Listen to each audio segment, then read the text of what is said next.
Hello students, आज के video class में मैं आपको दंड का सिद्धांत यानी थ्योरी ऑफ पनिशमेंट के विषय में बतलाऊंगी। मनुष्य जैसा कर्म करता है उसे वैसा ही फल मिलता है।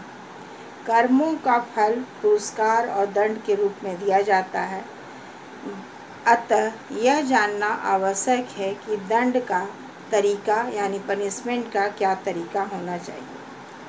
समाज दर्शन के क्षेत्र में दंड के 3 सिद्धांत को स्वीकृति दी गई है और ये सिद्धांत दंड के तरीकों का प्रतिपादन करते हैं, अर्थात यह बतलाते हैं कि दंड का तरीका क्या होना चाहिए।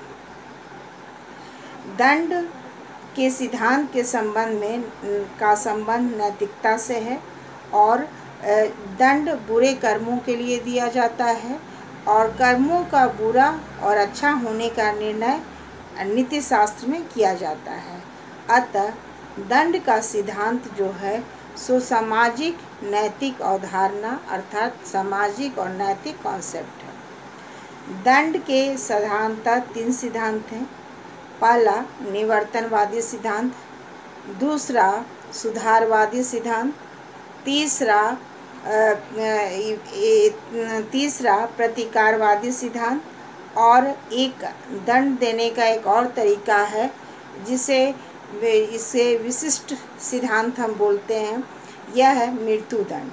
मृत्युदंड जो सिद्धांत है वह विवादास्पद है। विवादास्पद कहने का मतलब है कि कुछ देश जो है इसको सही मानता है और कुछ देशों में इसे सही नहीं माना जाता, अर्थात मृत्युदंड देने का प्रावधान नियम नहीं है।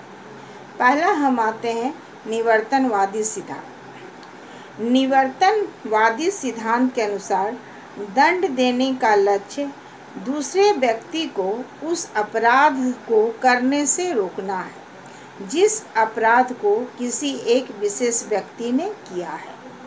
निवर्तन का अर्थ होता है रोकना और दंड इसलिए नहीं दिया जाता है कि अपराधी से बदला लिया जाए, बल्कि एक ऐसा उदाहरण प्रस्तुत किया जाए जिसके भय से दूसरा व्यक्ति उस काम को ना करे। जैसे मान लीजिए कोई व्यक्ति भेड़ चुराता है या किसी भी वस्तु की चोरी करता है तो उसे दंड इसलिए दिया जाता है ताकि दूसरा व्यक्ति उस दंड के भय से किसी चीज़ की चोरी ना करे। इस दृष्टिकोण से मृत्युदंड भी उचित है और इस प्रकार निवर्तनवादी सिद्धांत जो है सो समाज के भविष्य को ध्यान में रखता है और यह एक ऐसे अपराध मुक्त समाज का निर्माण करने का प्रयत्न करता है जिससे समाज जो है सो अपराध मुक्त हो जाए और मनुष्य को दंड देने की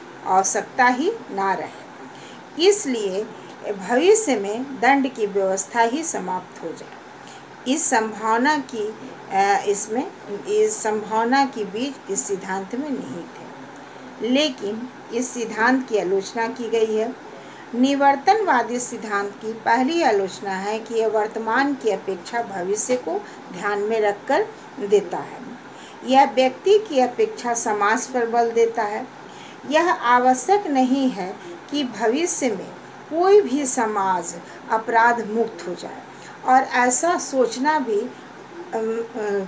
असंभव प्रतीत होता है और यह एक पूर्ण नैतिक समाज की कल्पना करता है जिसकी संभावना नहीं के बराबर है और यह मनुष्य को साधन बना देता है जबकि मनुष्य स्वयं साध्य है।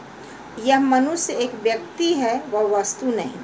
अतः किसी मनुष्य को इसलिए दंड दे कि उस भय से दूसरा व्यक्ति ना करे, तो ऐसे दूसरे के हित को रखकर किसी अन्य व्यक्ति को शारीरिक मानसिक पीड़ा पहुंचाना अनुचित है, अन्याय है।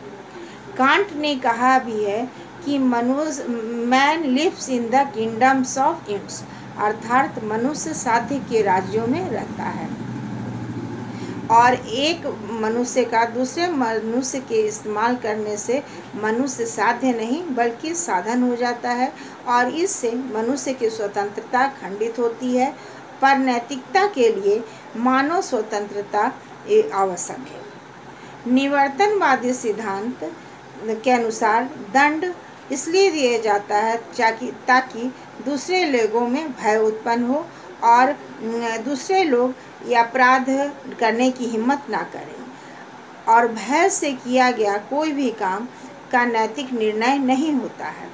अतः नैतिकता के लिए संकल्प स्वतंत्र आवश्यक है और जिसका अभाव भय में होता है। साथ ही यह सिद्धांत यह भी नहीं बतलाता कि किस अपराध के लिए मनुष्य को किस अनुपात में दंड देना चाहिए, और मनोवैज्ञानिक दृष्टि से अपराधी एक मानसिक रोगी होता है और रोग का रोकथाम भय से नहीं बल्कि चिकित्सा से किया जाता है।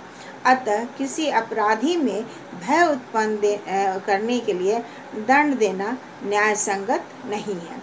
अतः निवर्तनवादी सिद्धांत को उचित नहीं कहा गया है। अब दूसरा सिद्धांत है सुधारवादी सिद्धांत। इस सिद्धांत के अनुसार दंड देने का लक्ष्य मनुष्य अर्थात अपराधी को शिक्षित करना या सुधार करना है। अपराधी को दंड इसलिए दिया जाता है कि उसमें सुधार हो जाए और वह नैतिक अनैतिक अच्छे बुरे कर्मों के फर्क अंतर को समझ जाए। अतः दंड के इस सिद्धांत को स्वीकार किया जाता है क्योंकि इसमें मानवतावादी दृष्टिकोण अपनाया गया है और इस सिद्धांत में मनुष्य को साधन नहीं माना गया है, क्योंकि यहाँ दंड का लक्ष्य उस व्यक्ति को सुधारना है जिसने अपराध किया है, न कि दूसरे के हित जिसने अपराध नहीं किया है। अपराध के कई कारण होते हैं, यदि हम उन कारणों को हटा दें तो सुधार हो सकता है। सुधारवादी सिद्धांत के दो रूप हैं, एक अपराध मानव विज्ञान और दूसरा अपराध समाज विज्ञान। पहला अपराध मानव विज्ञान। जेम्स सेट के अनुसार अपराध मानव विज्ञान की स्थापना इस सिद्धांत पर हुई है कि अपराध एक रोग है, मनोउन्माद है। मनोउन्माद मतलब मन का जो कुंठित विचार है वह है और एक वंशानुगत और अर्जित पतन की अवस्था है। यानी जब मनुष्य का कोई पतन आता है तो मनुष्य अपराध करता है। इससे यह अनुमान निकलता है कि अपराधी की उपयुक्त चिकित्सा यानी उसकी दवा हो तो वह ठीक हो सकता है और उसे दंडित करने की अपेक्षा रोग मुक्त करना का प्रयास है। अपराध मानव विज्ञान अपराध को एक मानसिक विकार मानता है क्योंकि अपराध एक रोग है और शरीर या मन में किसी प्रकार की विकृति आ जाती है, कुंठा आ जाती है, तो उन कुंठाओं के परिणाम स्वरूप मनुष्य अपराध करता है और ऐसे अपराधी को चिकित्सा के द्वारा सुधारा जा सकता है, दंड के द्वारा नहीं। और अतः व्यक्ति की जब कुंठाएं और विकृति खत्म हो जाएगी तो वो अपराध करना भी खत्म कर देगा और अपराध नहीं करेगा। लेकिन इस सिद्धांत की आलोचना यह कह के की गई है कि यह अपराध उन्माद और अपराध दोनों को एक ही कैटेगरी में लाता है, जबकि अपराध उन्माद और अपराध दोनों अलग अलग चीज़ है। यह बात सही है कि अपराध उन्माद के लिए चिकित्सा की आवश्यकता होती है और वह एक मानसिक रोग है जिसे शिक्षित करना या पागलखाने में रखकर सुधारा जा सकता है। लेकिन जो अपराध जानबूझ के करते हैं उसके लिए दंड देना आवश्यक है और ऐसे अपराधी को अस्पताल, पागलखाना या पाठशालाओं में रखकर अपराध दूर नहीं किया जा सकता, बल्कि इसके लिए जेल की काल कोठरी ही उपयुक्त है। अतः अपराधी के लिए दंड नहीं दिया जाए तो नैतिकता का आधार ही समाप्त हो जाएगा। दंड एक नैतिक कॉन्सेप्ट है और अपराध जानबूझकर किया जाता है। यह ऐच्छिक कर्म है। ऐच्छिक कर्म करने का मतलब है कि मनुष्य अपनी इच्छा के अनुसार ऐसे मार्ग को चुनता है और अपराध करता है। अतः इसके लिए दंड देना की आवश्यकता है। और अब है अपराध समाज विज्ञान। इस सिद्धांत के अनुसार अपराध जो है सो सामाजिक परिस्थिति का परिणाम है। सामाजिक असमानताएं, कुसंयोजन और भ्रष्टाचार अपराध के कारण होते हैं। इसलिए अपराध के सामाजिक और आर्थिक स्थिति में परिवर्तन आवश्यक है और अपराधी की रोकथाम के लिए न्याय और समता पर आधारित समाज की संरचना यानी व्यवस्था आवश्यक है।